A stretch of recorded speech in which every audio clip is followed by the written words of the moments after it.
समय पहले की बात है।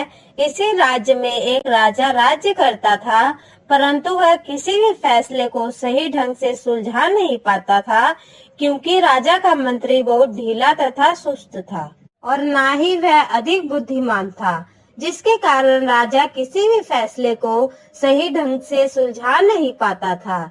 इन्हीं के राज्य में बिरजू और मन्ना नाम के दो चोर रहते थे। बिरजू बहुत अधिक बुद्धिमान था, जबकि मन्ना साधारण ही था। एक बार की बात है, वह दोनों एक सेठ के घर चोरी करने जाते हैं। सेठ सो रहा होता है। अरे मन्ना, जल्दी जल्दी चलो, कहीं सेठ जग गया तो लेने के देने पड़ जाएंगे। फिर वह दोनों जल्दी जल्दी उसके सारे जेवर और पैसे उठा लेते हैं, लेकिन जैसे ही वह सामान उठाकर निकलते हैं, तभी मन्ना अचानक से गिर जाता है। मन्ना के गिरते ही सेठ की नींद खुल जाती है।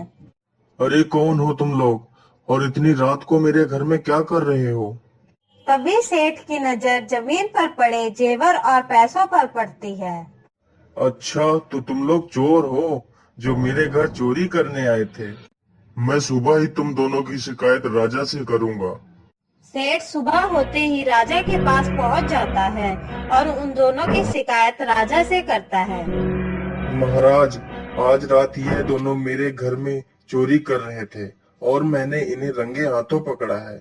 महाराज, इन्हें कड़ी से कड़ी सजा मिलनी चाहिए। अरे अरे, ठीक है सेठ जी, आप थोड़ा सा शांत रहिए। मंत्री जी, इस पर आपका क्या मत है? हमें इन चोरों को क्या सजा देनी चाहिए? महाराज, मुझे तो कुछ समझ नहीं आ रहा, आप ही देख लो कि क्या करना है। मेरी तो आज तबीयत भी बहुत खराब है। तुम दोनों को अपनी सफाई में कुछ कहना है? जी नहीं महाराज, हमें कुछ नहीं कहना है। तो ठीक है, कल इन दोनों को फांसी दे दी जाए। फिर सैनिक उन दोनों को जेल में बंद कर देता है। अरे बिरजू, तूने कुछ कहा क्यों नहीं? बिरजू, मुझे बचा ले मेरे भाई, मैं मरना नहीं चाहता। मैं चमेली के साथ शादी करना चाहता हूँ।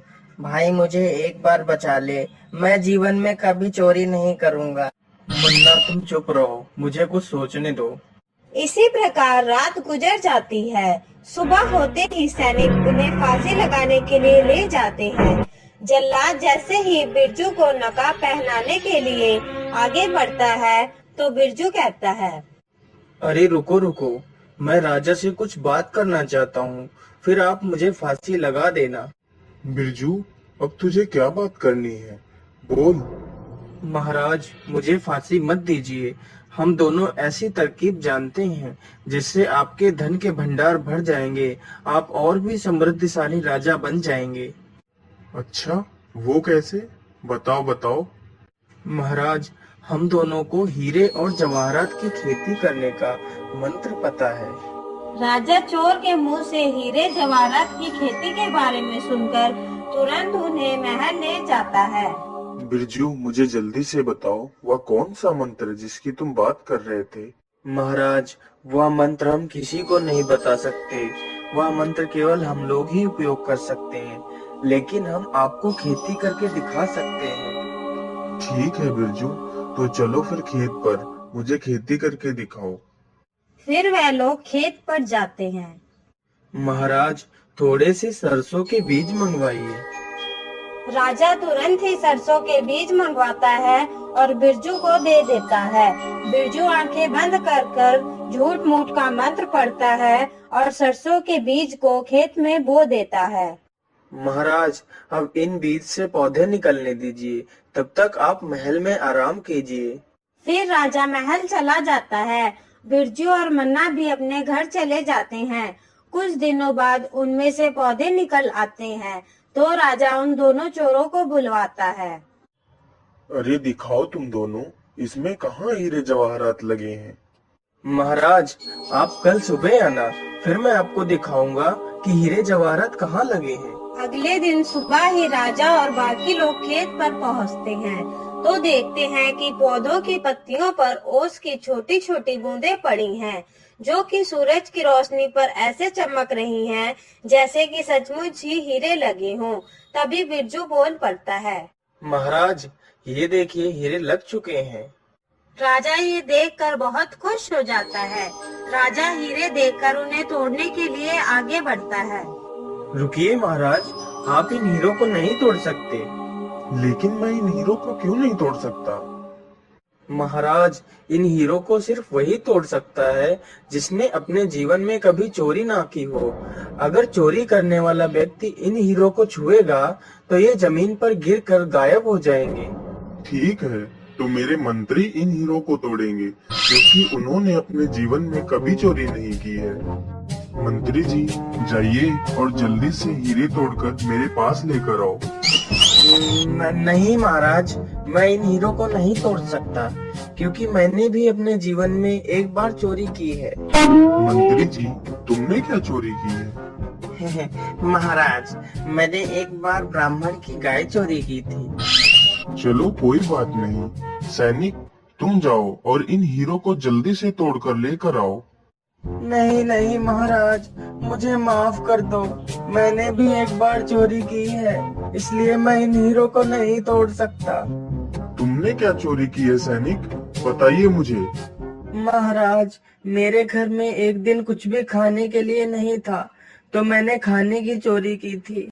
इस प्रकार राजा सभी से हीरे तोड़ने की बात कहता है, लेकिन वहाँ पर ऐसा कोई नहीं था जिसने कभी चोरी ना की हो। तब तक उनका मंत्री बोल पड़ता है, महाराज, आप ही क्यों नहीं तोड़ लेते ये हीरे? मंत्री जी, मैं भी इन हीरो को नहीं तोड़ सकता क्योंकि मैंने भी अपने जीवन में एक बार चोरी की है। यह सुनकर वहाँ पर खड़े सभी लोग हैरान हो जाते हैं। महाराज, आपने क्या चोरी की है?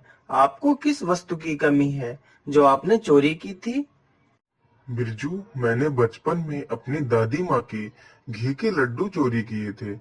महाराज, अगर यहाँ पर सभी चोर हैं, तो सभी को फांसी मिलनी चाहिए, हम दोनों को ही क्यों? महाराज, हर किसी के जीवन में कोई न कोई मजबूरी होती ही है जो वह चोरी करता है। बिरजू, तुम्हें कौन सी मजबूरी आन पड़ी जो तुम चोरी करने चल दिए? महाराज, मेरे पत्नी की तबीयत बहुत ज्यादा खराब रहती है, जिसके चलते मेरे पास जितने पैसे थे वह खत्म हो चुके थे, इसलिए मैंने चोरी की। अगर मैं चोरी नहीं करता तो मेरी पत्नी की दवाइयाँ नहीं मिल पाती और उसकी मृत्यु हो जाती। और मन्ना, तुम्हारी क्या मजबूरी थी जो तुमने चोरी की? महाराज, मुझे भी चमेली के साथ शादी करनी थी, लेकिन मेरे पास पैसे नहीं थे, इसलिए मैंने चोरी की। महाराज, मुझे माफ कर दीजिए, अब मैं कभी भी चोरी नहीं करूँगा। महाराज, यह कोई हीरे नहीं बल्कि ओस की बूंदें हैं। मैं आपको सिर्फ ये दिखाना चाहता था कि दुनिया में हर कोई कभी न कभी चोरी जरूर करता है। राजा बिरजू की बुद्धिमानी को देखकर उससे बहुत प्रसन्न हुआ।